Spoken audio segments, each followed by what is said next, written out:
Hi, class. Welcome to Chapter 3, Week 3, International Business Management.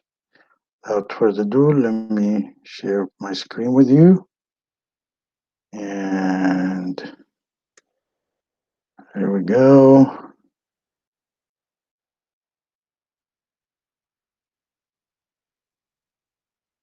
And let's start talking about Chapter 3.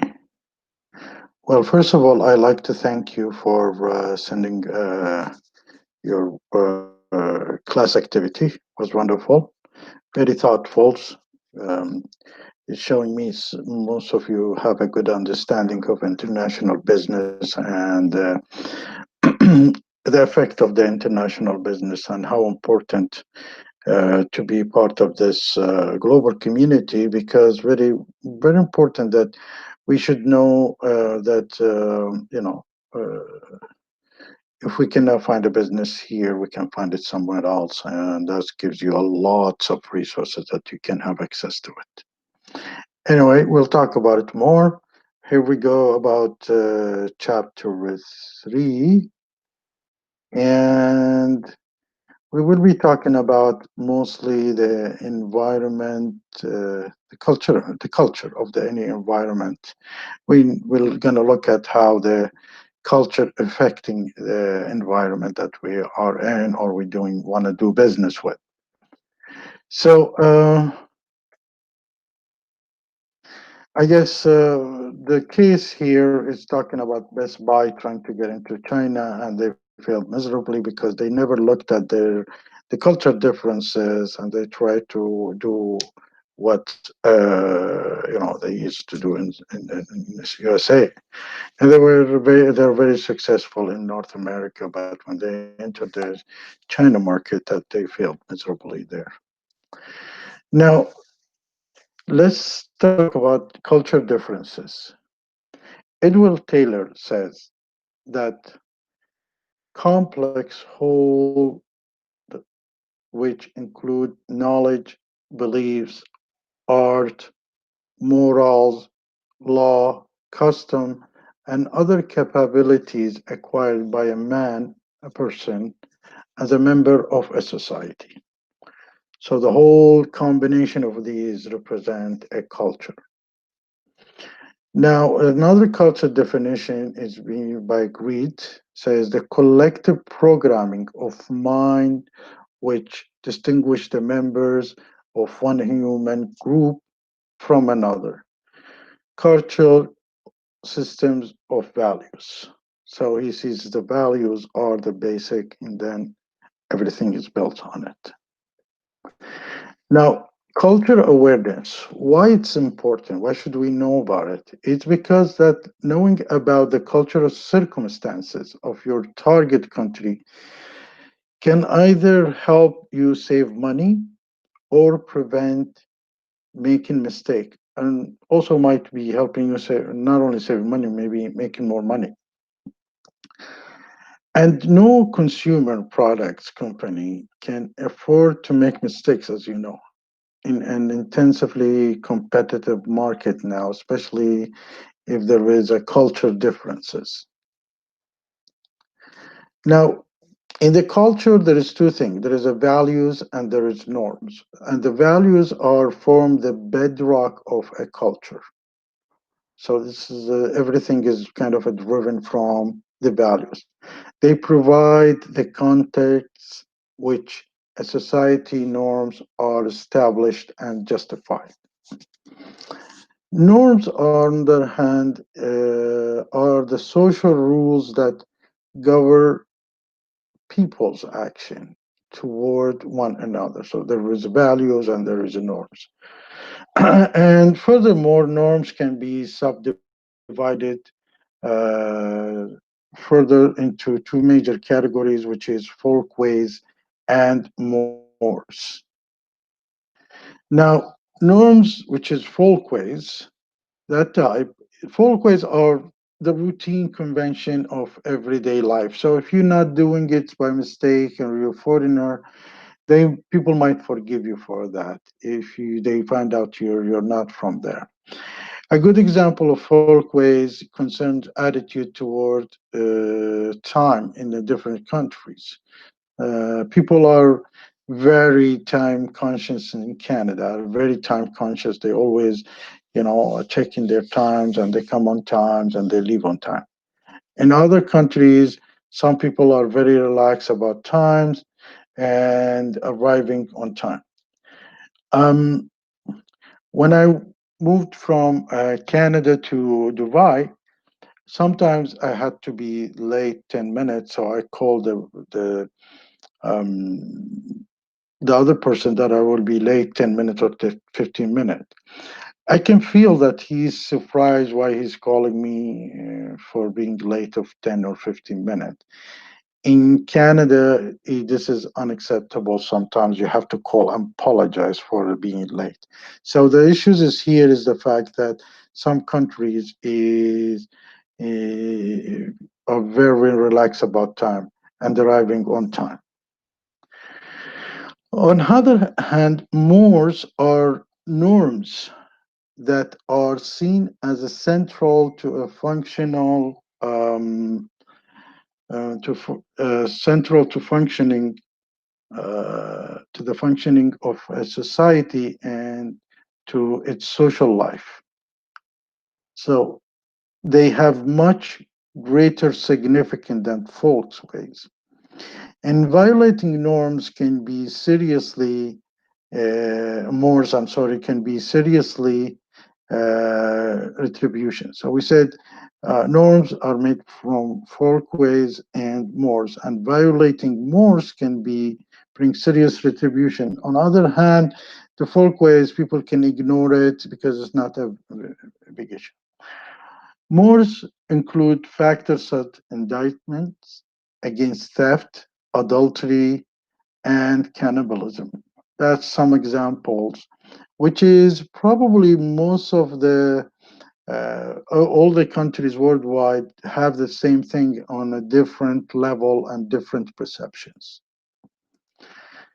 Now, there is not a strict one-to-one corresponding between a society and the state nations. Here we are talking about culture versus a state nation. Nation states are a political creation. So it is what, it could be made of so many cultures. There might contain a single culture or a several cultures. So lots of countries, for example, made of one or two or three or maybe 10 cultures. And some countries are made of only one culture. Like, for example, there are many places in the world where there political boundaries of a country do not equal a place where everybody is the same culture. So, for example, if you're looking on the border of Iraq and Iran, on the south border, you will find people in both countries on the border. They have the same cultural background. If you're looking at Pakistan and Iran, you will have that border same culture. People are. If you're looking on the north, as the news today these days, we're close to Azerbaijan. There is more Azeris in Iran than in Azerbaijan. So the political border does not make it. On other hand, in one country you might have a few cultures, like in Canada, which is you have the English culture, the French culture, and the First Nation culture. So the example of place in the world where the political boundary do not equal the same culture. Unlike Canada, like Iraq, which is Sunni and Shia, Sri Lanka, and other countries. That's, we can, in India, there's lots of culture also. So, determining of the culture, what causing the culture norm and the value system. The first thing you can look at it as from the religion, the political philosophy, the economic philosophy, the education, the language, and the social structure. These are all affecting and determining the culture norms and the value system. Now, individual versus a group. Individual definition in Western society is the individual is the basic building block of societal organization. So in Western, every person is count for one person. In the United States and Canada, the emphasis on individual performance find an expression in the admiration of rugged individual and entrepreneurship. I can give you a good example where you can distinguish between what's going on in North America later on and the rest of the world when the reason comes in. Now, group definition. Group is the association of two or more individuals who are shared a sense of identity and who interact with each other in a structured ways on the basis of a common set of expectation about each other's behavior. So it's a group is the people who is really behaving very similar to each other and they supporting each other, they're working with each other. Example, you find a lots of some in Asian cultures, the group is more important than the individual.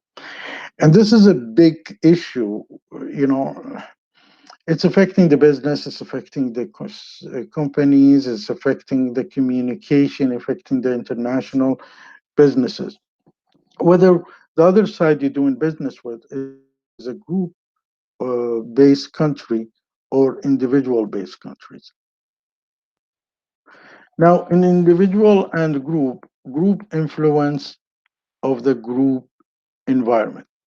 If a society is based on, for example, agriculture system, and such as the rice farming, when it starts raining, everybody needs to cooperate to share the water and seeding, plant and all. So you do not need a strong individual load to lead there. And everybody start, you need a people who can all get together, get along, and work as a sharing group. There is no competition. The whole group is competing with other groups. There is something called social stratification. Social strata, although it's diminishing a little bit, but is you can feel it and see it, especially in the third world countries, in Middle East, in India. There is a strata, and is defined on the basis of characteristics such as a family background, the occupation, income individual are born into a particular stratum. I think this thing is, I don't need to explain to you because you probably you see it on a daily basis in some countries and you're aware of it. Because it's like you know, as basis on the characteristics such as family background and occupation, income, color, all these things. This it's getting smaller, but it's still there, and we need to take it into consideration when we do business. Um, Social stratifications, social mobility refers to the extent to which individual can move out from the strata into which they were or born. So they can be a better, higher class, different class. That's the mobilities. But in a caste system, you have a closed system of stratification in which social position is determined by the family into which a person is born. And change is that position is usually not possible during an individual lifetime. For example, the royal families are one of good example. So somebody born as a prince in Saudi Arabia, he will be a prince in that, you know, that born in that family, he will be a prince and all his life is going to be prince. Now, Class system of social stratification in which social status is determined by family into which a person is born and by subsequent socioeconomic achievement is less rigid of a social setting in which social mobility is possible. Um, in a way, it is, the cast is that's it's set, and it's difficult to walk in and it's difficult to walk out from it. But in some of stratas, there is some less rigid form of social stratification in which social mobility is possible. So the class system is a system of social stratification in which the social status is determined by family into which a person is born and by subsequent socioeconomic achievement. In the class consciousness refers to people perceiving themselves in a term of their class background, which shapes their relationship with the members of other class. And we see that a lot in, for example, in UK, and it might affect the business that is done with UK and even with the UK, because there was different classes where you see lots of strikes happening because lower class they always have problem with the higher class. For example, um, religion and ethics system is another thing. So we there is based on religion or ethical system. The previous ones could be based on, the background, where you were born, what your positions, and could be also a combination of each other. Now, when the religion is defined as a system of shared beliefs and ritual that are concerned with their realm of scale. The best one is, for example, the Islam, Hinduism, Christianities. These are also it's a religion thing. The ethical system refer to a set of moral or values that are used to guide a shape behavior. So you can be, a religious country, but you have an ethical system there, and you could be not a religious person, but you have an ethical beliefs in it also. Now, religions is there are thousands of religions in the world, as you know today. But in terms of number of adherents, there is four dominant religions in the world. The majority, the Christianity, which is about 1.9 billion, the Islam with 1.2 billion, and Hinduism is about 750 million, and Buddhism is about 350 million. Other religions that have more than 10 million, and here is probably Judaism, Shinto in Japan, although Shinto is a kind of another weird religion, is sort of beliefs and thought, and Sikhs in India. So the religious and ethical system can be, for example, Christians in Canada, which is 67% among, but among the religious affiliation among the immigrants is 54%. It tells you that number of Christians that is moving in Canada is going down, but then you have the Muslims, which is a 10.2, and 5.2 is Hindus and Sikhs, 4.2, and Judaism is 1.5. This is the major religious affiliation in Canada and major religious affiliation among immigrants in Canada. Now, the economic implication, Christianity, for example, versus Islam. Like in Christianity, we know there is Orthodox, there is Protestants, and there is a Catholic. In the Protestants, the ethics emphasize on the importance of a hard work and work creation and the direction of communication with God. In Islam, you see the economic principle of Islam favor free enterprise and of earning legitimate profit through the trade and commerce.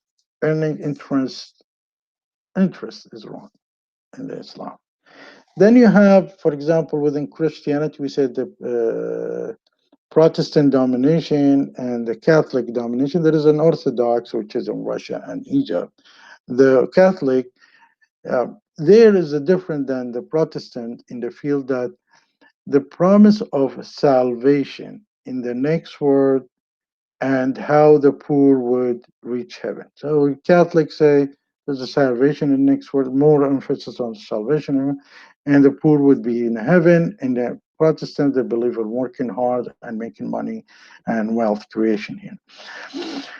And in the Protestant, we say there is a direct communication with God. Meanwhile, the communication with God is through the priesthood in Catholic.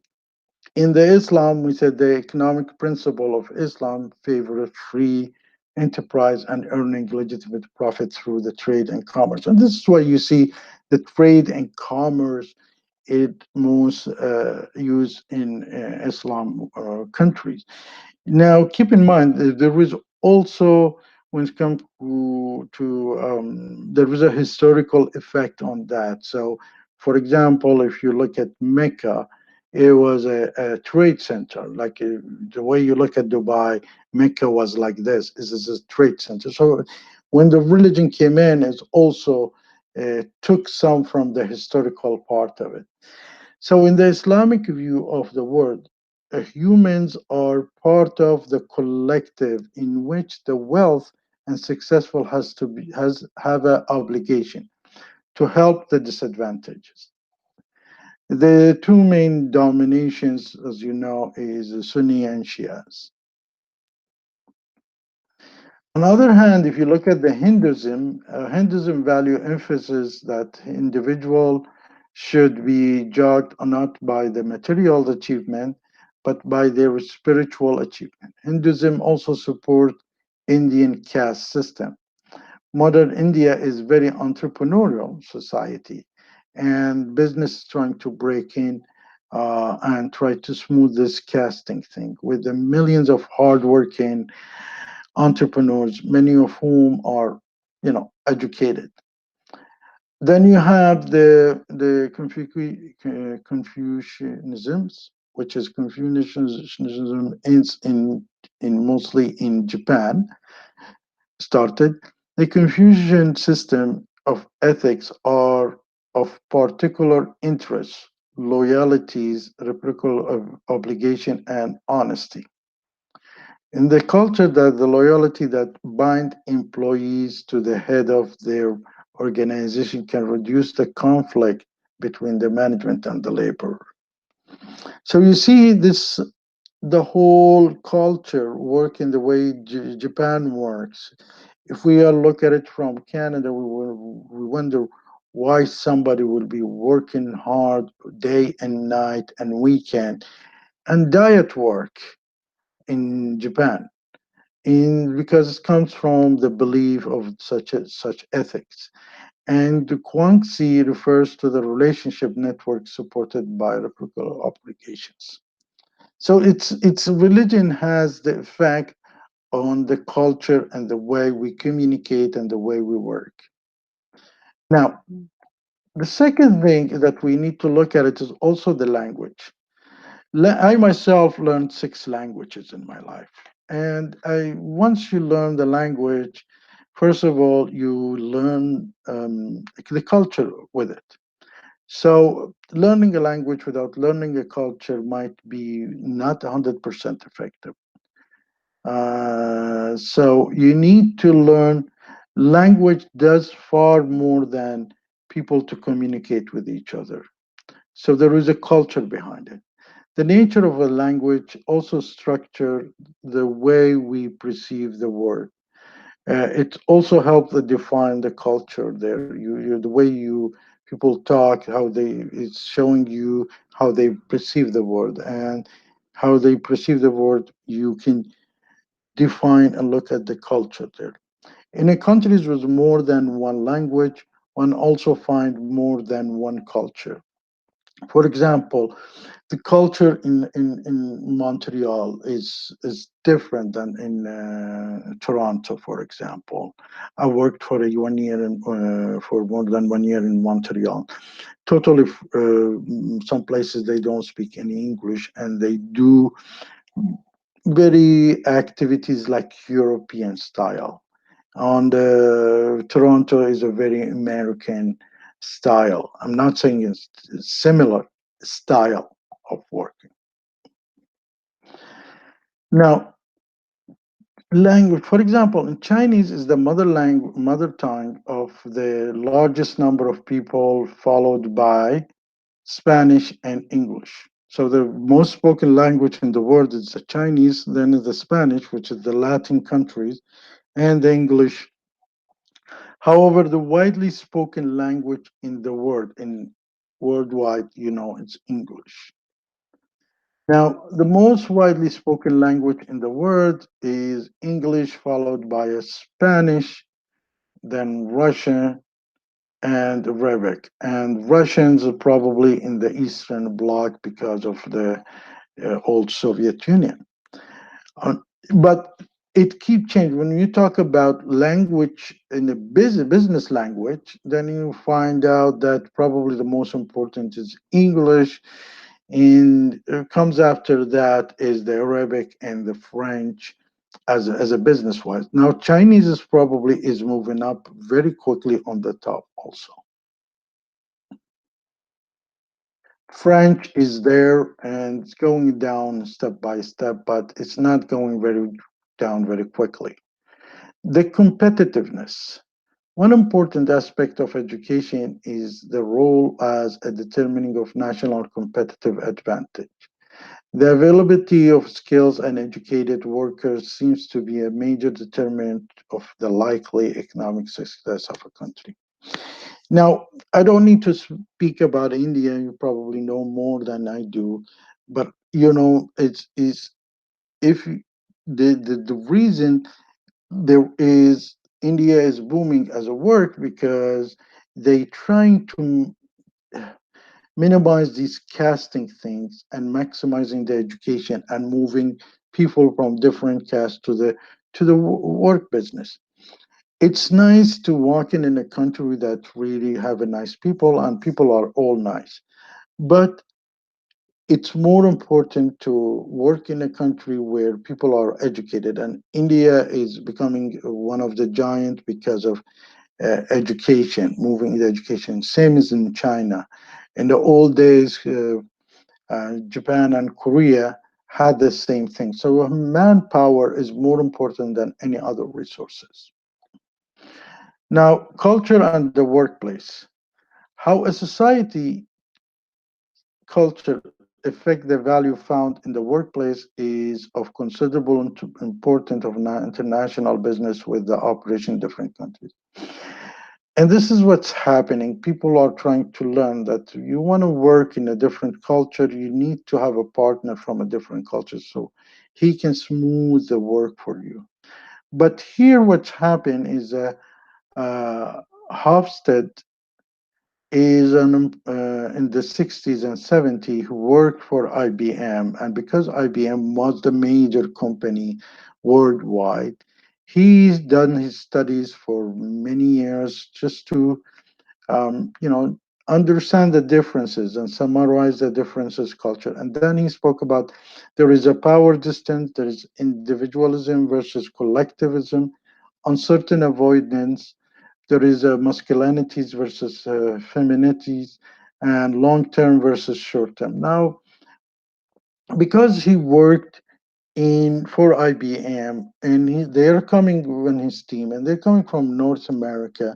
They already have some bias there, can be questionable, and also most of the people that he interviewed or monitored are people who can be from middle class to higher class, which is also that can be biased because he's looking at the benefit of IBM. But it's good thing to know because it helps us to measure how we're going to do the international business. Now, in the Hofstede power of distance, what is that? What does this mean? You may categorize a culture based on a degree to which the upper class is separated from the lower class, and you can see that in UK a lot, and the difference is big. If this distance is small, like the one in Canada, there might not be a lot of domestic conflict, which is as a class based. If the distance is large, like in the old days in India, and it's still going on, but it's getting smaller, then there may be a strong class based tension. For the people selling consumer products, when you're selling internationally, knowledge of such a power distance in a country may apply to who you select as actors for feature various consumer products and the words you use to describe them, particularly if a product may be considered to be used in by the lower class of people or upper class. In other words, if you are targeting the upper class, you need to talk differently. You need to present the product differently. If you're targeting the lower class, or you need to talk differently, more pictures, less writing, and something like that. This consideration would apply to a product such as a luxury electronic, consumers, items, or expensive watches or high priced vehicle. Now, the other thing he looked at it is individualism versus collectivism. And this is very important because when you walk in a country, there is the emphasis whether collectivisms like we see in Asia, or the emphasis is individualism like we see it in Canada and USA. For some countries, which a high degree of collectivism for historical agricultural reason, like because of we brought the example of growing rice, or historical because they've been imperial countries or been, the head of the whole, like, Persian Empire, Roman Empire, Muslim Empire, there was Indian Empire. These are all, because of the historical reason, could be collectivism. It would be recommended that marketing consumer product would be more successful if groups of people were in the ad and compared to individual. Let me give you a good funny story. See, when I go shopping, I know, for example, when I in Kuwait, and I go buying vegetables, and there is people they're on deck and they selling vegetables, and some of them I can tell they're a Persian background. So when he tells me a price, I start bargaining with him for the price, and you can see that bargaining in other prices in Canada. There's no such thing, which is that's for me is good.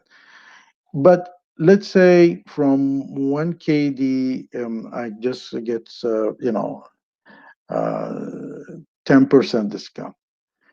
That's when I'm bargaining with him in the official language, which is the Arabic in Kuwait. But I know he's an Iranian, so I leave my Persian language in the end. So once I speak Persian with him, suddenly you will see he is happy, excited, and without me asking, he's giving me further uh, discount. So that comes in from the historical thing, is because they like to see people who can speak Farsi because of the Persian Empire or whatever. We don't know, but this is how you can utilize it sometimes in a business. For example, if you want to market a new cell phone feature in Beijing now, you would create a TV commercial showing how the person share with all their friends. But if you wanted to market a new cell phone feature in New York, you would show an individual and how they used to save time and money in it. So see the difference between how you position even the commercial and advertising. Now you have the what uncertainty avoidance.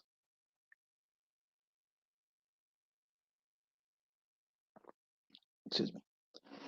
If the culture is very afraid of uncertainty, then they will create many laws and rules and regulation to control people behavior. On the opposite side, you will be a culture that values the freedom and has a few laws because of the people believe they can care of themselves and are not uncertain. A good example, Texas, which is they feel free and they can take care of themselves, and versus the Ontario, which is there's more rules on law. A culture that is very afraid of uncertain can also be sold things based on the blend of images in a print and TV commercials. For example, tires may be sold in Ontario in one region based on their safety rating and ability to brake in a bad weather. In the region, they may be marked based on their cool looks and the aggressive treat pattern for the SUVs. So it is based on the culture you can and the uncertainty avoidance you can position your product in the mind of buyer. The other thing he looked at it masculinities versus feminities.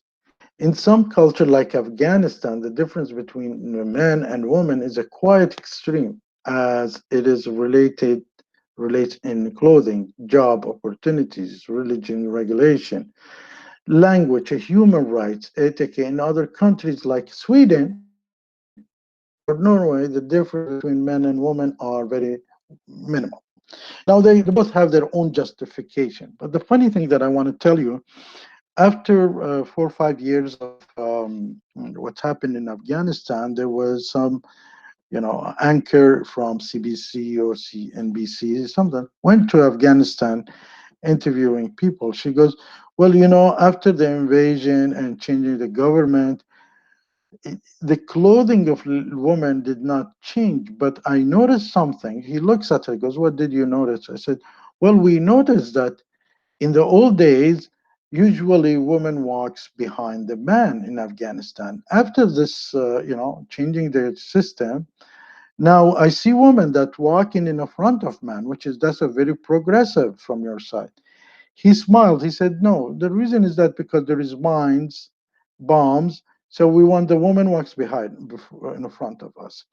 So keep in mind, this is only, it was on TV, and it is an extreme, quite unacceptable in the general views that why would be a woman be treated differently than man? They both have the same brain, they both have the soul, they both have the same strength, they both can accomplish as much as each, equality. So for us, we are in the West, we don't accept that the differences that we see in, for example, in Saudi Arabia or Afghanistan. We would like to see more equalities, as we see it in Norway and Sweden, which is minimized. Now, there is a few things you have to need to know. Is there is equality, there is equity, and there is opportunities. And these are the three things that you need to differentiate. Sometimes You give equality, but the equality is not needed. You need more equity, or you need better than equality and equity, you need an equal base of exposures. Let me give you a good example. Sometimes you will, you're on your short, you have a short friend and very tall friend. And if you three stand there behind the wall, the very tall can see, and the medium height and the short cannot see. Now, if you give them one bench, one size, that's equality. Still, the short one cannot see, maybe the middle one can see, and the tall one. But if you give them each one different according to how tall they are, and give them the or the short one very high bench, and the middle very middle, and the small bench, then you would see probably um, more. There will be same height, and that's what you call equity. When you take the wall away, all the wall away, and you don't make them stand behind the wall, that's where you give them an equal opportunities. So that's the ultimate thing. For example, it may be attractive for a female actors in North America posing as a lawyer in the IT commercial marketing some IT product, but it would not be believable in some regions where a female access female don't have a some countries they don't have access, unfortunately, to post secondary education, like in Afghanistan. So how would she do a commercial like that? So but the good part of it, as we said, the culture is not constant. Culture is not a constant. It evolves over time. Now, there is a several studies suggest that economics may be an important factor in the social changes, and the culture of social societies may also change as they become richer, because economic progress affect a number of other factors which it turn into influence. I think that you can see that within the time, for example, a very short time, you see the people in Gulf before the oil and after oil, how much changes happens. Now you have the cross-cultural literacies. I will post two videos that I need you to look at it, and probably I need you to uh, understand what's going on in the two videos, and probably that's all, because we will be talking about answering some comments in Padlet. Okay, so doing business in a different culture requires adaptations to confirm with the value of system and norms in the culture. Just to let you why you need to look at this, it is um, just to make you understand why we teach now differently, is to accommodate this concept that equality versus equity versus the freedom, take the wall off. And this is what we are trying. We want to take the wall off and get the freedom for everybody.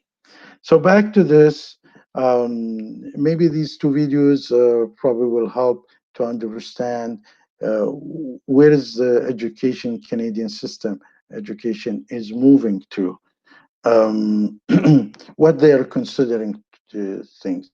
And this is what I do take it as a consideration when I'm working in delivering courses.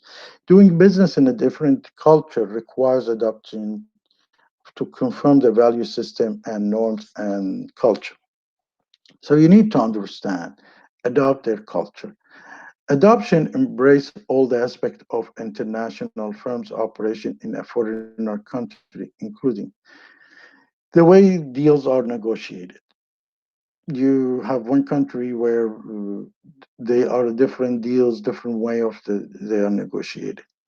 The appropriate incentive and pay system for the salespeople, the structure of the organization, the name of a product, the tenor of relation between management and workforce, the manner in which the product is promoted. I'm not going to talk about these because these you can, you know, each one will take days to talk about them. So, for example, if we're talking about the way the negotiation is happening, one aspect is in when you do a negotiation in India, the more you agree with each other, you get a closer to each other. But if you think about in Canada, they the space of negotiate the space is very wide, and if you are agreeing an Indian agreeing with a Canadian, you will see the Indian moving closer and the Canadian feel invaded, so he moves back, and then probably that will affect the whole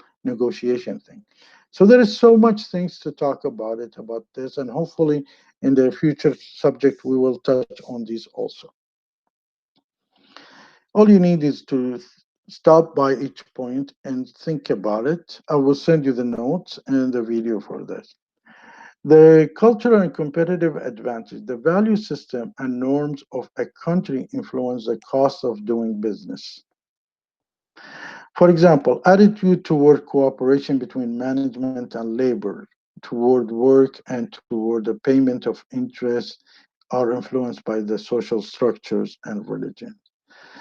The connection between culture and competitive advantage has an important implication for the choice of the country in which the location production facilities and do business.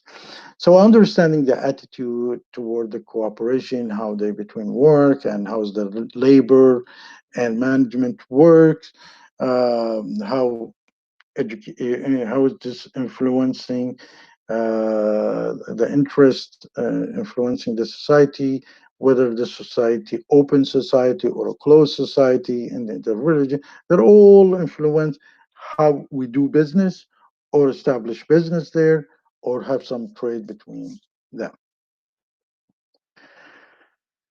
In the cultural and business ethic, although many ethics principles are universal, some are culturally bounded. When faced with the conflict ethic principles, international business may be confronted with a difficult dilemma.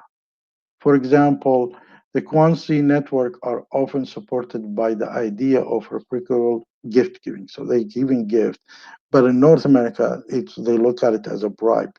So this is might cause some tension, ethical practice, or the something like that. So as the bottom line, there is values, there is norms, there is culture, there is language, there is behavior, there is the caste. You need to look at all these things in order for you and differentiate, try to understand. In order for you to do a trade, to sell, to do business, or establish a factory or manufacturing, that all affect the way we do business on a daily base. Now, probably, let me show you maybe uh, if we look at, you go to Padlet very quickly. I will send you the link, and you log in, and I create a Padlet for you. It's called International Business. So you click on it, and you find the question there, and the question is about today activities is Venezuela versus Iran. Which country will be the next Cuba and why? It's about the situation. So I'm going to send you the link for that. And I need you to Go in and answer this question and look at your colleagues' questions and make some comment regard of also your colleague question. So, which of the will country will be in the will be the next Cuba and why? So you need to understand what's the Cuba compared to USA, and you need to understand uh, currently USA is doing some sanctions there. It's important to know because sometimes sanction brings business. And I had a friend of mine who was a top CEOs for car manufacturing. He goes, some days I wake up in the morning hoping there's some troubles in some place in countries where I can do business there. So troubles does not mean you cannot do business. Probably there is an opportunities to do business. So this is what I will send you the link, and you need to take a look at that and answer it. So as we said,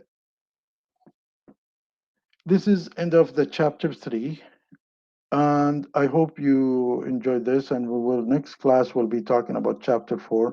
Now you need to look at the announcement plus the lecture notes and the lecture presentation, which is I'm going to attach it for this. The second thing is at the dashboard. I also created a Facebook, which is you can also enter there and request to add, and then I will add you so everybody's within, this semester they can meet each other. If there is a question, they can help each other. That's a Facebook for, and you can have fun, talking to each other. Because later on, I will be setting you up with the groups, and the groups you need to communicate with your group to do the group work. Now, you have a good day and bye bye.